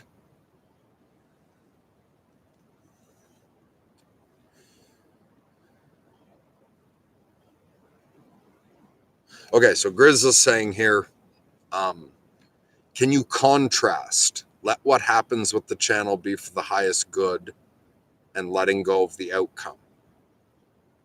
Yes, because I let go of the definition of good. So, and I did do a really big ritual. I did a burnt offering, and actually burned something quite valuable to make it a real sacrifice before we started the channel. And it was that this would be good for Andrew, for his family, for his community. That it would be good for Ryan, for his family, for his community. That it would be good for me, my family, my community. That it would be good for the audience, their families, their communities. Good with a capital G, defined by God. So I work towards the good, but I've let go of the outcome because I don't define good. Good with a capital G is God's will, not ours. And if that means I have to fucking drink hemlock while while manifesting the maximum good, then apparently I'm going to find out what hemlock tastes like. So I've let go of defining good, and so I let go of the outcome. Because sometimes good can look like a disaster.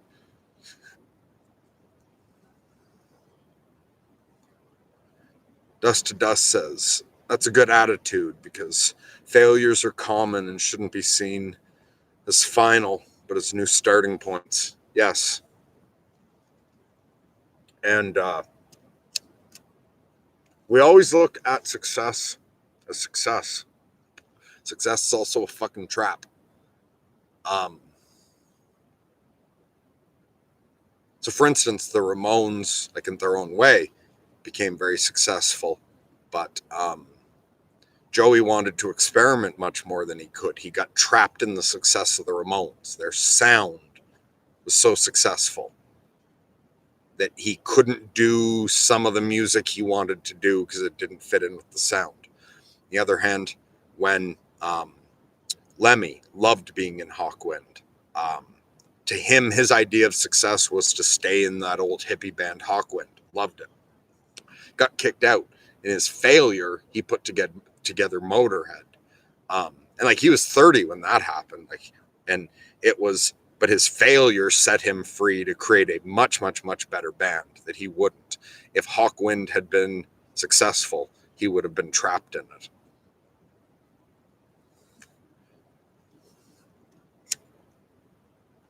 Also, with this idea of failure, are common and shouldn't be seen as final, but as new starting points. The other thing is that also depends on, it's like, okay, so as Paul would say, do you believe in the resurrection? Because I don't know if you do or not. So maybe this doesn't apply to you. If it doesn't apply to you, that's cool. I'm still going to give this answer for anyone that does apply to. So to anyone who is a Christian or does believe in life after death, what I find is if you really, really believe that, that totally changes your standard for success. Because to gain material success at cost of your soul is the failure. And if you can fail continually in life, or like to use the example of Job, if you can just have everything taken away, everything is failure after failure, and you do the right thing and you still fail and you fail, and then you still love God and still do the right thing, even though there's all those failures and you don't obsess over that, like that's passing the test, and then God gives you back tenfold everything you had. So it's also like we would look at Socrates getting put to death with hemlock. Like at the end, he failed there. He got caught. He got put to death. Or Christ, if it wasn't for the fact that it was his purpose to get nailed on a cross, is from like the objective point of view failing there. He was only what, like 33? And he got hammered on the cross, died, death is failure. But that failure was in fact his entire point of being.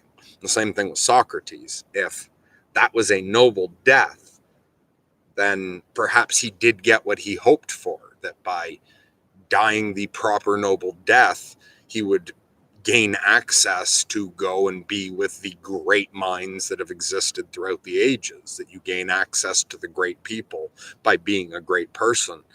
And so to fail and learn from it is more the point of living than to be successful. Also, it's only at failures that we grow at all. But yeah, what's your goal? Is it that at your eulogy, the description's impressive? He had, 47 cars and 7 yachts and this and this and this and Academy Awards and all of that? Or is it, he failed over and over again and he never did get out of poverty, but I tell you, he was the most honest guy any one of us knew. And even though he barely had a dime to his name most of the time, he was the first one to come over and, help with this, or he barely having a dime to his name, he was always ready to give away his last dollar. that kind of person would perhaps be set up better for the afterlife. So if you're aiming for the shining city on the hill, your failures could in fact be your steps towards your goal. Andrew says message with links get held for review. Okay, cool. So still Grizz, and I don't know if I should approve ones that I don't recognize the person, but Grizz and a whole bunch of you, go ahead and post things with links. I will just approve them. Dust to Dust says my memory is supplemented by search engines, LOL. I was rambling about how my memory worked a long time ago. Is that how long ago that message was? Am I really fucking far behind?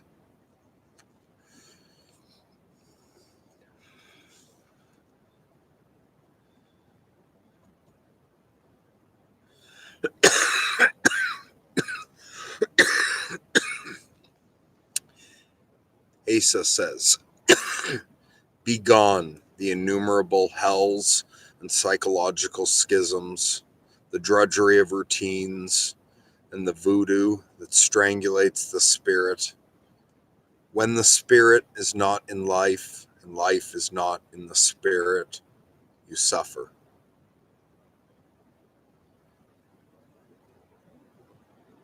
Yeah, and I'll repeat the first line as a blessing for you. Begone the innumerable hells and psychological schisms. So how you doing since we last talked, Asa? You were in a pretty rough place. Also, I don't know if Ryan ever posted our discussion or not. He's been incredibly busy. So I don't know if anyone else knows, like if that was posted or not. But how have you been doing since we talked? Any better? Worse?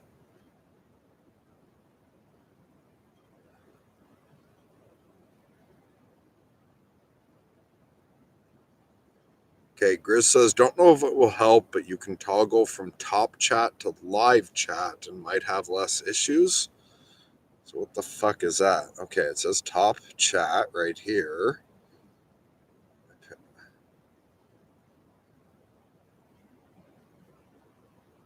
Oh, okay. If I switch to live chat, all messages are visible. And we haven't had any fucking trolls or anything to worry about. So yeah, that's just all right. Uncensored. Put all the fucking... Wait, but that one now here still says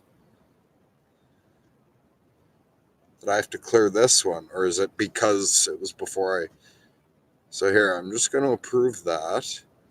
And see if I can get back up to where I was. Okay, so this should now be unfiltered. Although, and yeah, I saw there that Andrew was... Andrew is here, and he can censor people if they're being dicks. So don't piss off Andrew.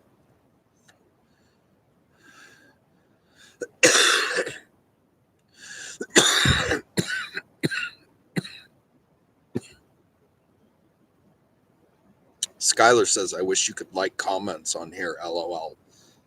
Yeah, that would be cool. And it sounds like ThinkSpot's going to have a lot more shit like that. Like Peterson has worked really, really hard. Like from what I've heard, like when we talked to Paul Vanderklay, we discussed how his channel's similar to ours, and I don't think there's many like this, where we're trying to use YouTube for something different than what was available before. Like most other YouTube, a lot of YouTube channels, essentially what you're doing is broadcasting something. It's just either a form of television or radio.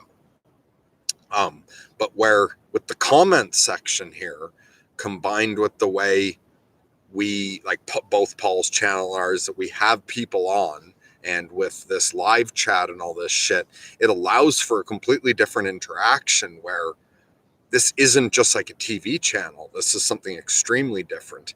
And it sounds like Peterson wants to like build on that and advance on it. And that he has a whole bunch of features that make it much, much more easy for us to interact in all sorts of ways, making it easy, like so that you guys could very easily take 3-minute clips, or I forget what it was, but anyway, that you could take clips of our shit add your own commentary to it and link back to things, and that there's going to be the ability to up and down vote stuff, and that he's really setting it up for more participation between the audience and the channel. And since that was already what we were working for, I think if we can get on to ThinkSpot, it will be fantastic, and really allow us to interact.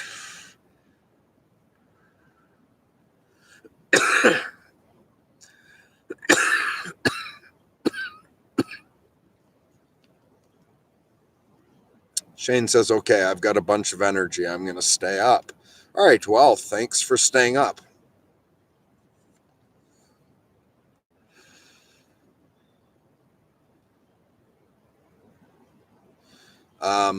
Soul Tree Project. Okay, so this must be from way back. That's basically what you're doing on the channel, peer counseling. Yeah, absolutely. And so I get the feeling, I was actually surprised my angel didn't ask me to follow through on that at one point, like the logical me.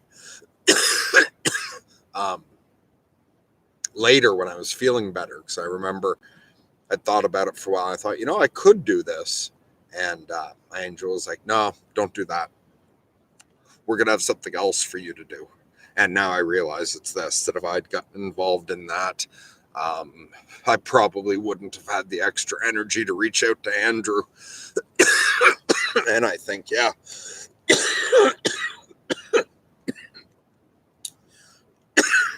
My angel told me to pass that by so I could do this instead.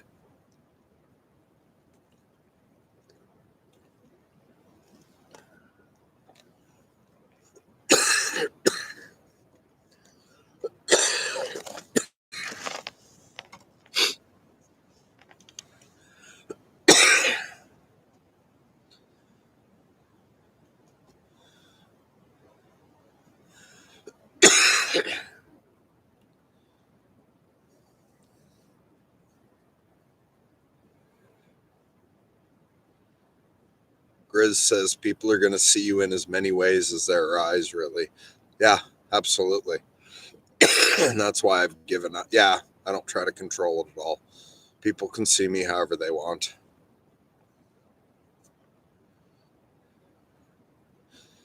And Skylar says this book talk on ThinkSpot stuff is exciting. Yeah, and I think unless I'm mistaken, it's not just, it'll be live streaming. Like channels can live stream, you can post videos, but also that you can publish books on there as well, if I'm understanding correctly. 100th Monkey, night night.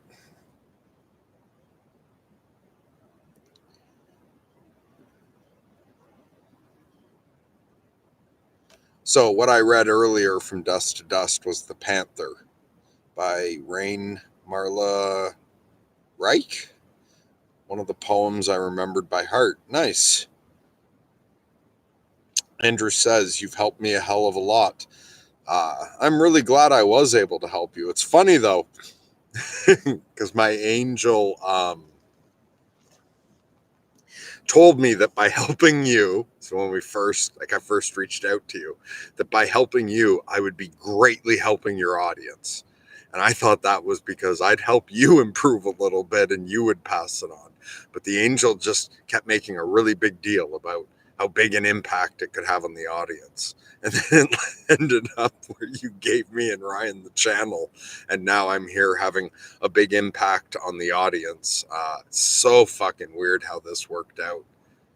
Like, this doesn't even sound real as I think back of how this happened. I can't believe I'm fucking running this now and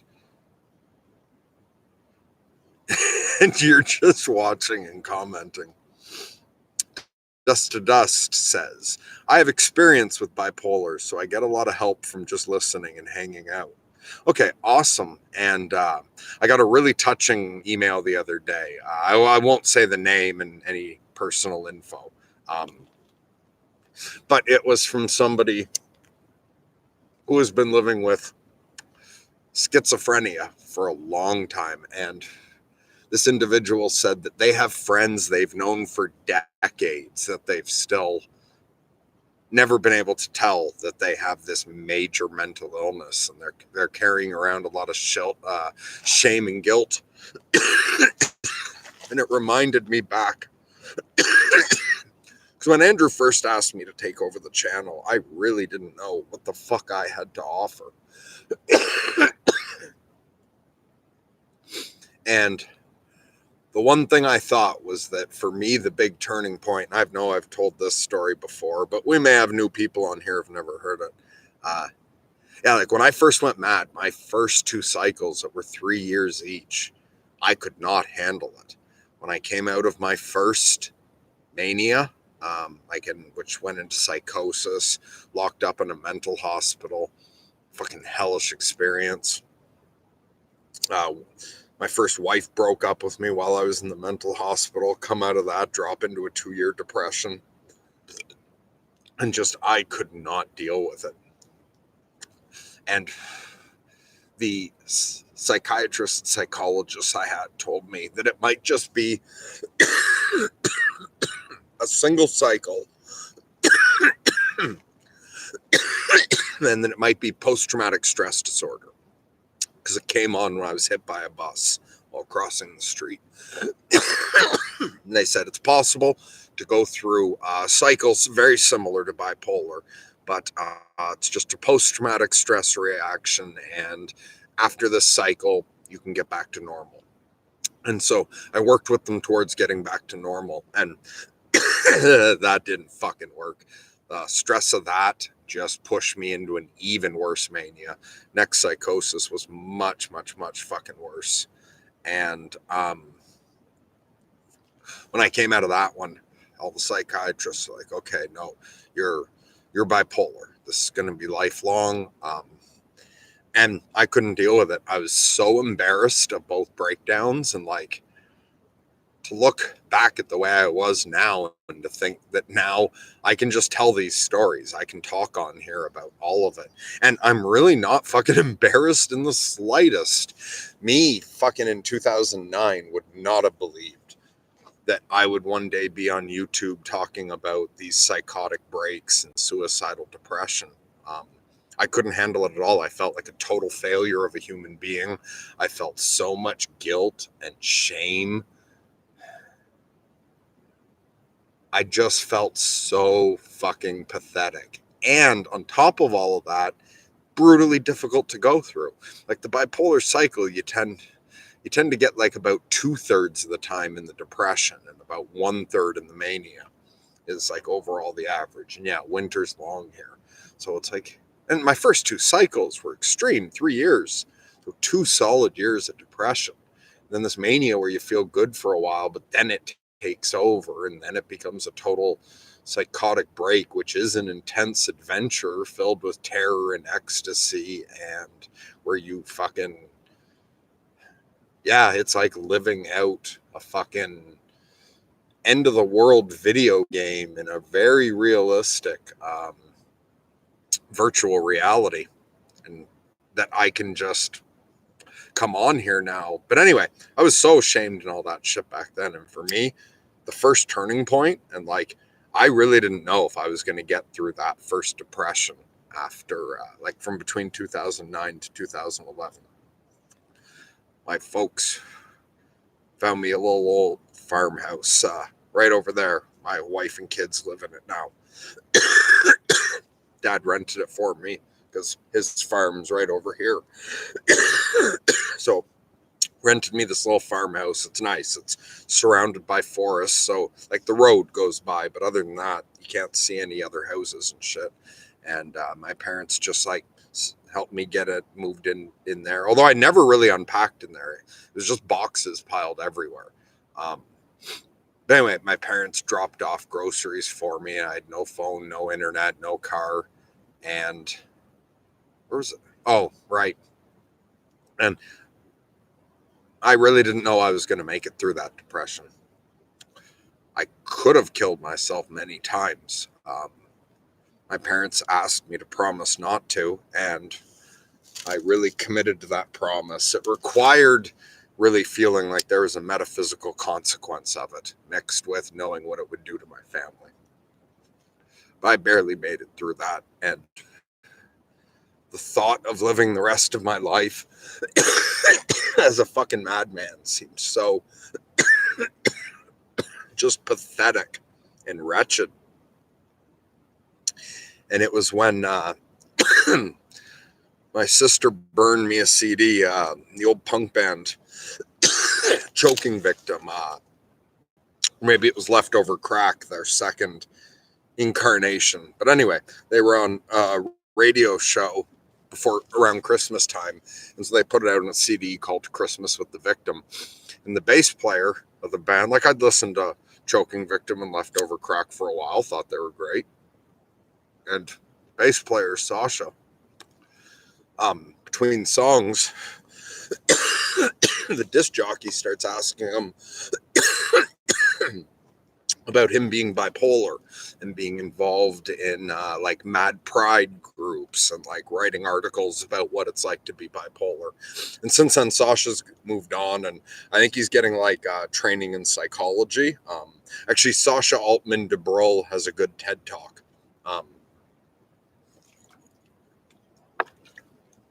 But it was hearing him just talking so casually about it on the radio, and everyone just found it interesting, and no one treated him any different. Like the other guys in the band,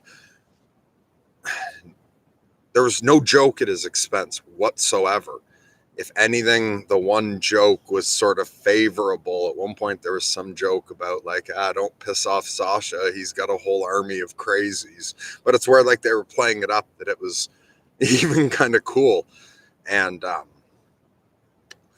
he had a couple books he'd written that you could download free. And after I heard that CD, I still didn't have internet at that point or anything. And I asked my mom to print it off, like one of the free books. And that changed everything for me. I was like, fuck it. Like, he is just an awesome, crazy person.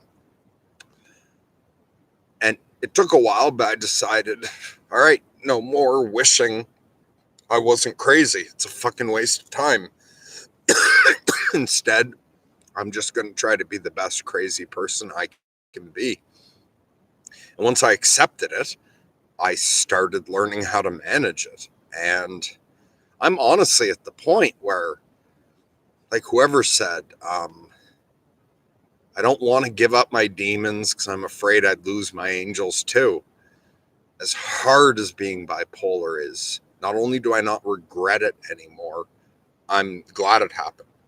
I wasn't the real me before. As difficult as this has been, it's worth it. I never would have taken that vow of honesty. I never would have devoted my life to so much introspection, meditation. I never would have worked on myself this hard if I hadn't absolutely had to. And I wouldn't trade what I've gained from this for the sake of losing the pain that came along with it. And so anyway, the person who wrote to me, yeah, fuck, I can ramble and just take tangents. Holy shit. Anyway, someone wrote in saying they've been dealing with major mental illness for a long, long, long time and have a lot of shame, and that they found it incredibly meaningful that I'm out here doing this. And that was the one thing back when Andrew first asked me to take over the channel, because it was like last October that at first Andrew talked about giving it to just me. It was only right when he made his final decision that he was smart enough to add Ryan as well, because I never could have done this alone. So Andrew paired us up, but he talked for a while about giving the channel to just me. And the one thing I thought that I could do, I guess perhaps I have undervalued some of the other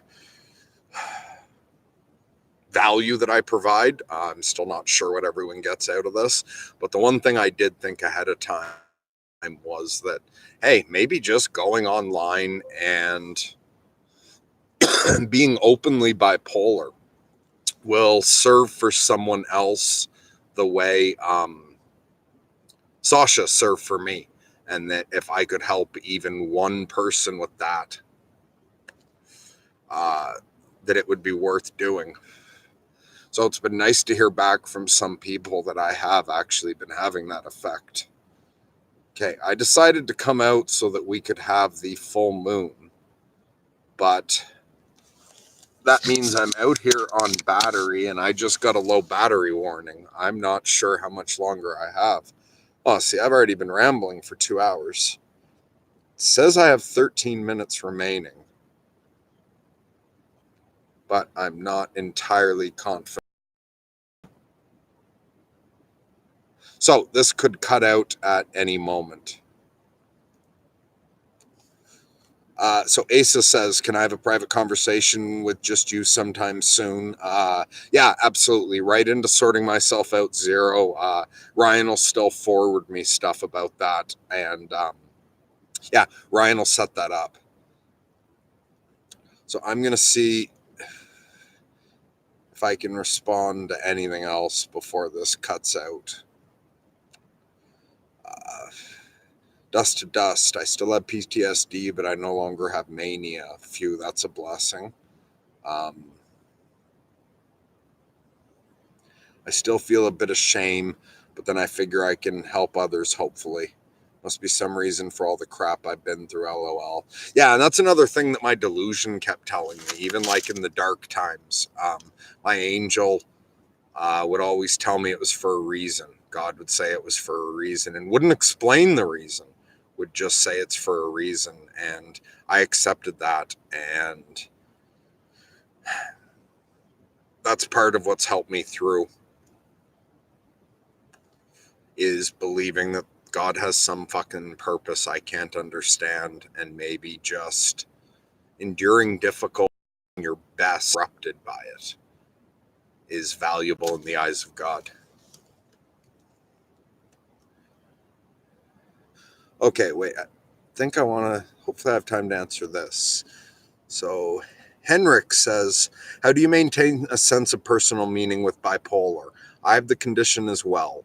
And on the down slopes, I really have a hard time avoiding total nihilism, introspection, self-development question mark. I always feel like I come out different on the other side of things. I love the work you and Ryan do. Okay, great. I'm glad you're getting something out of this. And for me, that idea of life is a play. All the world's the stage. If this story being told is meaningful, every character is required. And when I was a little kid, remember when Star Wars came out and I was like in kindergarten, and we all wanted to play Star Wars at lunch, but no one ever wanted to be Darth Vader. Everyone wanted to be Luke Skywalker. And if we need to play this game,